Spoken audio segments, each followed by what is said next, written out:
Welcome back to the Brian Crombie Radio Hour. I wanted to end tonight with a couple of perceptions. I've spent the last 4 days in the United States, in the southern United States. I've been in Florida, 3 cities, and in Texas. And it was a sample of a dozen or 2 dozen people that I've spoken with and interactions with lots of people. But those that know me know that I'm a reasonably inquisitive person, and I ask people everywhere I go what's going on and what they see, and I've been asking them about the election.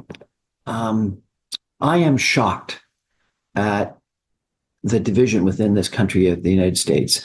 We're ones to talk in Canada, where we've got Quebec separatists and nationalists and people in Alberta that are talking about separating from Canada, and that they're feeling that they're completely left out, and et cetera, et cetera. We can talk about a lot of division within Canada. I always thought that the United States, the way that they were proud to chant USA, USA, USA, the way that they did the Pledge to Allegiance, the way that they, revered their flag, etc., was a far more unified country than it is today. I am shocked at the division. It really is as if there is two completely separate worlds within the United States: the Trump world, and the Democratic world. And I won't even say it's the Republican world, because I've met several Republicans, business people, on this trip, that will not be voting for Donald Trump, and are the people that I sort of can understand that, whether it's faith. I had a dinner last night with a gentleman who very senior business person who based on his faith thought that everything that Trump stood for was wrong, starting with a moral code, but then also just this selfishness of the tax decreases, the tax reductions, and this lack of desire to share the bounty of the United States, the wealth of the United States, with people that didn't look like them. There is this group within the United States that are so connected with Trump. It's amazing. I've seen souvenir shops after souvenir shops with Trump paraphernalia. The degree of almost cult-like worshiping of him is shocking. And I've got to say that these comments about whether it's the bromance that Nikki Haley was talking about, or the misogyny and racism that others have talked about, there is this pride that some people have in what we saw on stage on Sunday night in Madison Square Gardens, which is strange to me. There's been a lot of attention on this joke about Puerto Rico, and the comments that you get from some people is, well, it makes sense, and it's a racist, it's a prejudiced, it's a nationalist, but nationalist meaning white America, kind of an attitude, and don't like it when people speak another language, where they might have a different color skin, etc. It's a very real prejudice, and to the other extent, where people are saying, well, number one, the joke was completely inappropriate, and number two, that even though the Donald Trump campaign is trying to disavow it, the comments being, comics are really smart people. They know their audience. They figure out what's going to be funny for that specific audience, and he knew that joke would be funny for that audience, and that they would enjoy it, and that they would laugh, and they did. This incredible. I met a couple of entry-level support staff workers in Florida who were incensed by the attitude. And these weren't Puerto Ricans; they were Hispanic, but they weren't Puerto Ricans. And the degree of,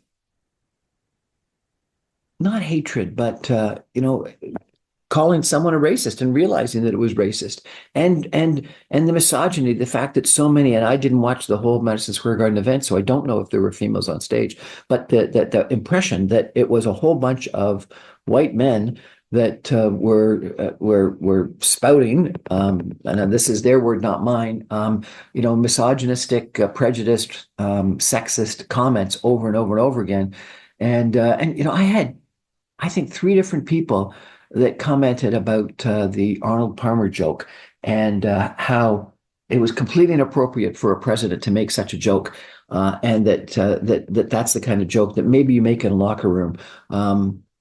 And even then, they don't know because they've never been in a men's locker room.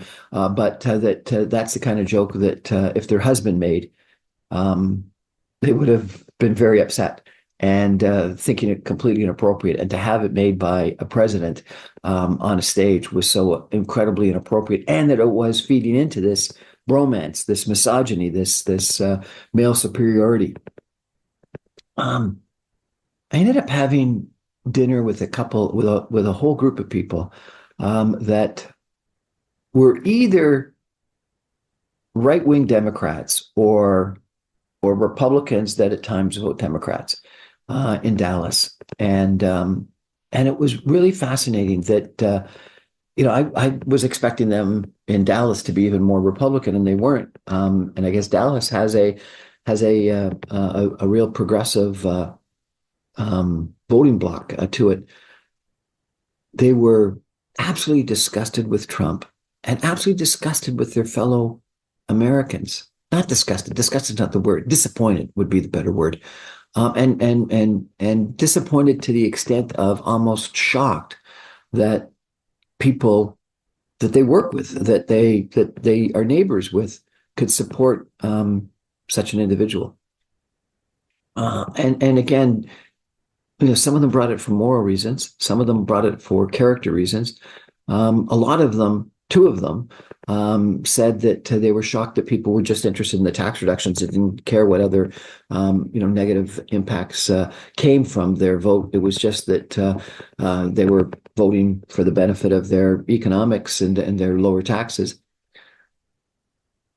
And frankly, several very negative comments about Ted Cruz, and that the only reason why people in Texas weren't going to vote for the far better, they said, candidate, the congressman that is running against Ted Cruz, was because I guess he's come out supportive of trans rights, and that in Texas that's sort of a third rail, and that had turned off so many people, that got them incensed. And that they just couldn't understand that. And then in Florida, I met some people. I asked them about whether there'd be violence, and they said that's why the Second Amendment's there, so that we can, raise arms against such a situation. I asked lots of people whether they were fearful that there would be violence after this election, and it was interesting. Not one said no. Some said, I hope not. So they hoped, but they weren't sure. And not most, but a strong minority said, if Trump loses, there will be violence. It's been a fascinating trip. And again, it's a sample of a couple, maybe 24 deep conversations with almost a dozen, and passing conversations with the balance. Every single hotel, bar, restaurant, seniors' home, whatever I went into, had Fox on. And so I think that in the southern United States, they're living in this echo chamber that is Fox related. I'm not sure how much news they get from other sources. There's Trump signs everywhere. There's Trump paraphernalia everywhere.